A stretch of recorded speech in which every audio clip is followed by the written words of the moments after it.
Today's video will explain the levels of fidelity. Hello, I'm James Helfrich. The concept of fidelity is critical to designing an object-oriented program. We need to make sure that our attributes map to our design concerns. But how do you objectively determine the level of fidelity? This video will explain the 4 levels of fidelity, give some examples of the levels of fidelity, and let you work through a few problems as well. Fidelity is a suitability of a class in representing a design concern. Now, there are several levels of fidelity. Complete fidelity means the states of the class completely match the design concern. Extraneous fidelity means there are extra states, but none are missing.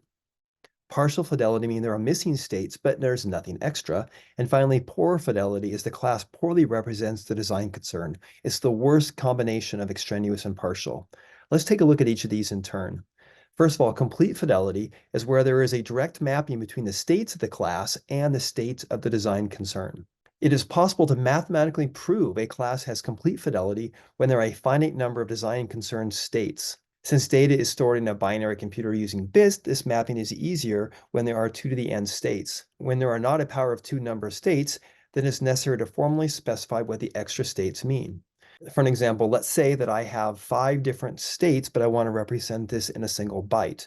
Then I'll say 0 corresponds to open and normal, 1 corresponds to open and locked, 2 corresponds to open and suspended, 3 open and privileged, and 4 through 255, everything else, any other combination of bits means closed. This way, there is a one-to-one mapping between the states of the class and the design concern. Now, extraneous is when there are extra states, but nothing is missing. For an example, let's say I have an interest rate and I have a float is going to represent it. Now, my interest rate can only be positive, it cannot be negative, therefore half of the states are invalid. Now, let's say I have a number of children, and once again, represent that as an integer. Now, it should not be possible to have negative 300 children here. When a class exhibits extraneous fidelity, then there are values or combinations of values that the member variables can have which do not correspond to a design concern. In other words, when these values are realized in the code, we have a bug. While it may be possible to minimize the impact of the bug in the software through a variety of means, such as asserts, the bug cannot be entirely eliminated unless we address the extraneous fidelity issue.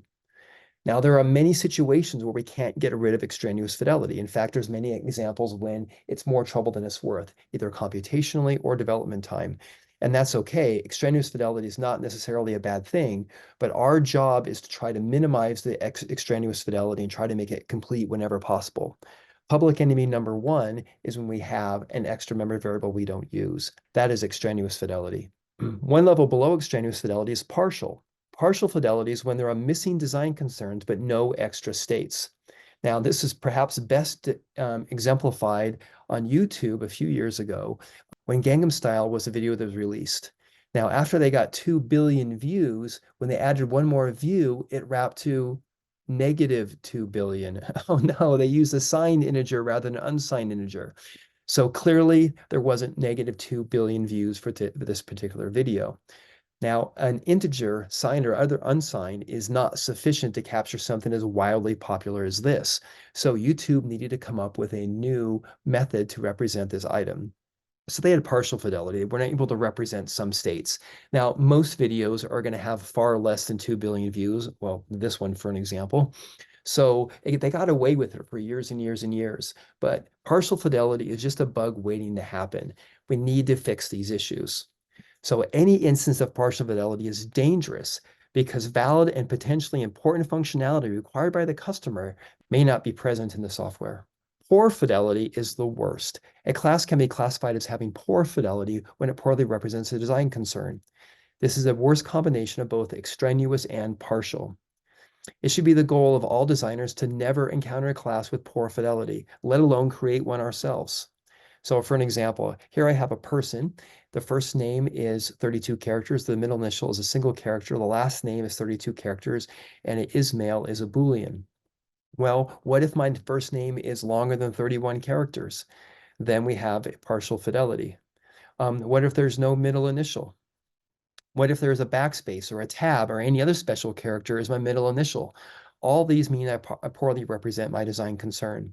Now, this may seem a little bit on the edge. I mean, who has a first name longer than 32 characters? But something like this actually happened a few years ago. Well, more than a few years ago.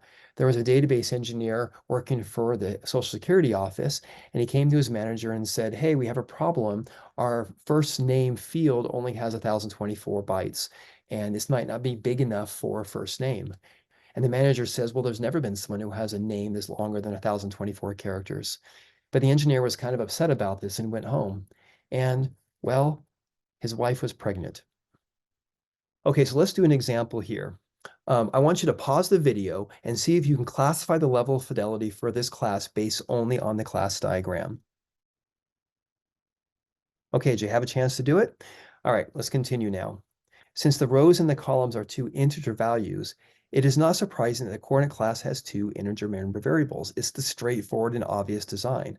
However, there are many states represented in the class who do not map to valid coordinates. In fact, there are 18 quadrillion possible states represented by two 32-bit integers, when there are really only 64 states needed. This means the class is extraneous. The vast majority of combinations of rows and columns do not map to a valid location on the chessboard. A better solution would be to reduce the number of possible states. Since byte is the smallest unit of data represented in most programming languages, and it has 256 possible values, it is more than sufficient for our needs. Therefore, a single byte rather than two integers gives us better fidelity. All right, classify the level of fidelity of a class meant to represent an ingredient on a recipe. Once again, pause the video here, see if you can solve it, and then we'll go through the answer. Okay, let's continue. The first step is to determine if we have extraneous fidelity. Each of these attributes is required, so this does not appear to be the case. I need a quantity, I need a unit, and I have an item. Notice my quantity is a positive float. The second step is to determine if we have partial fidelity. Some research reveals there are many ingredients which we cannot represent here. Therefore, we're going to have partial fidelity. Here's a better answer here. Ingredient, positive float, units, an item type, an adjective, and a note, and now I can represent everything. All right, classify the level of fidelity for the following class meant to represent an authenticated user on a secure system. Once again, pause the video and see if you can come up with the answer. Okay, since any string can fit into the name variable, and since presumably many names are not legal identifiers for a system, such as names consisting of only spaces and tabs, then there are several states possible which are not legal. This makes for extraneous fidelity. Notice how there's no obvious way to represent an invalid or unauthenticated user. If we have chosen a keyword such as valid, then the possibility exists that the user could choose that label for his or her username. This means there are required states in a system that are not represented with our class, and this is partial. So since we're both partial and extraneous, therefore we are poor fidelity. A better example, we both have an ID and a usernames list, which is going to have the list of all possible usernames, and we index into it.